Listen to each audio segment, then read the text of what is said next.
नमस्कार दोस्तों आज हम बात करेंगे कि क्या जिन्होंने पहले ही ऑप्शन दे दिया है क्या उनको उस ऑप्शन को देने से नुकसान हो गया है। तो इस वीडियो को लास्ट तक जरूर देखिएगा। दोस्तों वीडियो को कंटिन्यू करेंगे उससे पहले हम आपको बता दें कि हम गवर्नमेंट एम्प्लॉयज से जुड़े हर रूल्स और रेगुलेशन की इंफॉर्मेशन आप तक लेकर आते रहते हैं। तो अगर अभी तक आपने इस चैनल को सब्सक्राइब नहीं किया है तो जल्दी से इस चैनल को सब्सक्राइब जरूर कर लीजिएगा। चलिए तो वीडियो को कंटिन्यू करते हैं। दोस्तों अब हम आपको कुछ एग्जाम्पल्स दिखाएंगे, उन सभी एग्जाम्पल्स को आप जरूर देखिएगा, तभी आपको हम जो बताना चाहते हैं क्लियर होगा। तो फर्स्ट एग्जाम्पल देखिए, हमारे पास एक एम्प्लॉय है जिसका अनरिवाइज्ड स्केल 1910 से लेकर 1900 है और इनिशियल पे 7810 रुपए बनती है और उसी एम्प्लॉय का रिवाइज्ड स्केल 10300 प्लस 3200 है और उसकी इनिशियल पे 13500 रुपए बनती है। इस एम्प्लॉय की 2.59 के हिसाब से पे रिवीजन करने पर 20,228 रुपए आता है और 2.25 के हिसाब से पे रिवीजन करने पर 30,375 रुपए आता है। और इसका मतलब क्या हुआ कि 2.25 इस एम्प्लॉय के लिए ज्यादा बेनिफिशियल है और अगर इस एम्प्लॉय को प्रोबेशन के दौरान फिक्स्ड पे मिलनी है तो 2.25 के हिसाब से 23,175 रुपए मिलेंगे और 2.59 के हिसाब से 15,307 रुपए बनेंगे। और इस तरह से भी इस एम्प्लॉय के लिए 2.25 फैक्टर ज्यादा बेनिफिशियल है। इस वीडियो को लास्ट तक जरूर देखिएगा, हम आपको एक बहुत ही इम्पोर्टेंट बात बताएंगे जिससे आपको पता चलेगा कि क्या आपने जो ऑप्शन चुना है उससे आपको नुकसान तो नहीं हो गया है। जहां अगर आपने ऑप्शन नहीं चुना है तो उस बात को आपने ध्यान में रखकर ही ऑप्शन चुनना है ताकि आपको नुकसान ना हो जाए।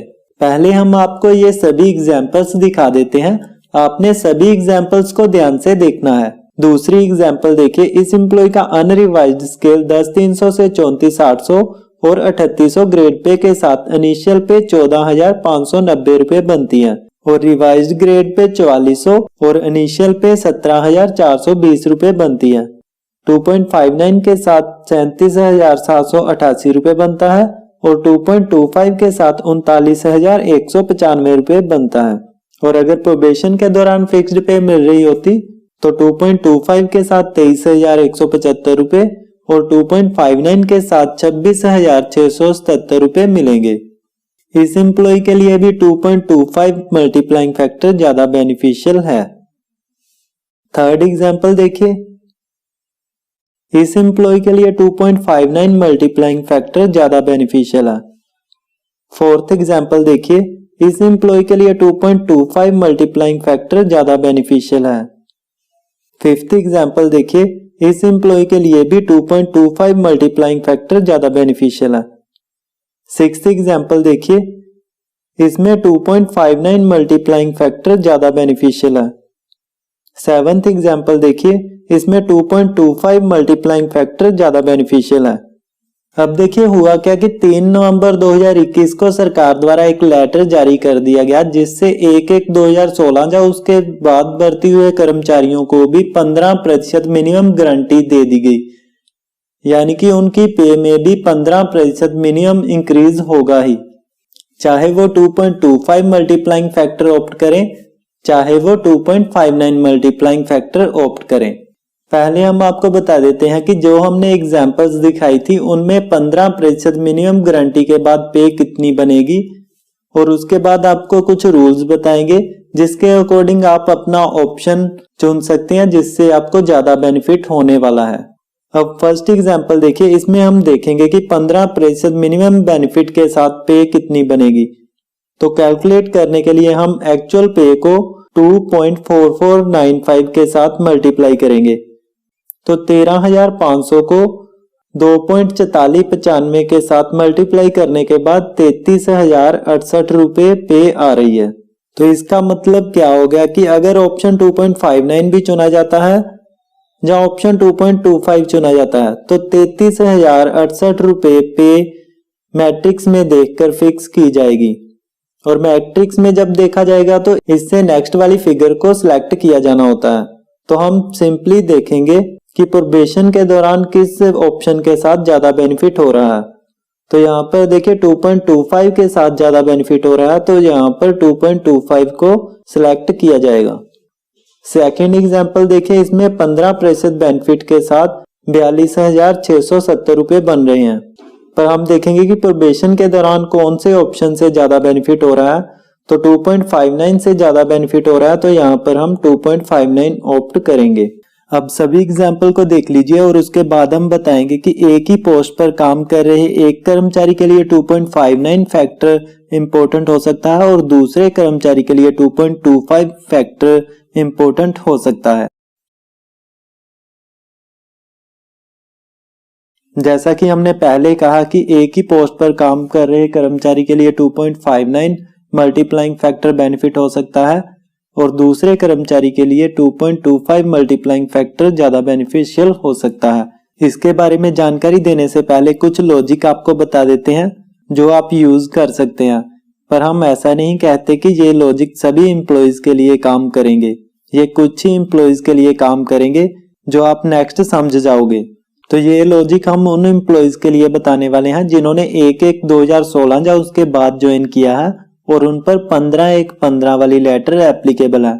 तो अगर एक एम्प्लॉय का रिवाइज्ड और अनरिवाइज्ड पे बैंड सेम है तो उसको 2.59 मल्टीप्लाइंग फैक्टर ऑप्ट करना चाहिए।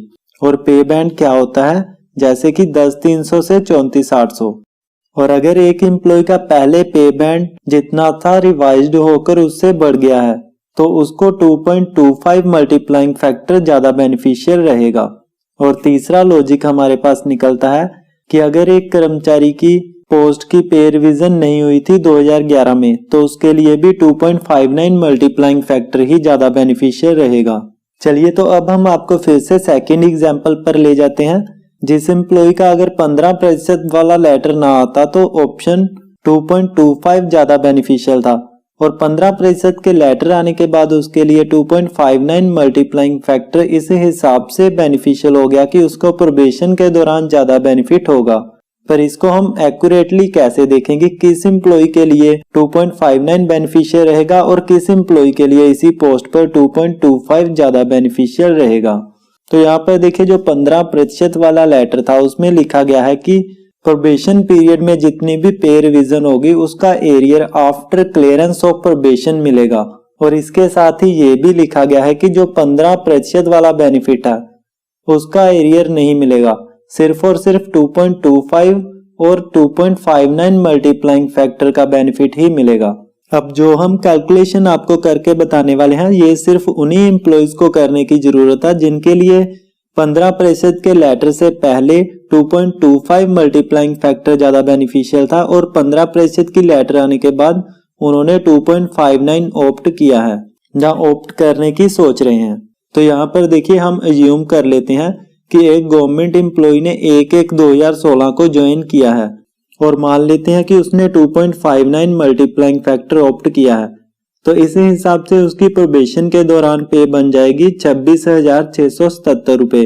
तो मान लेते हैं 2016 में उसको 26,677 रुपए मिले, 2017 में भी उसको 26,677 रुपए मिले।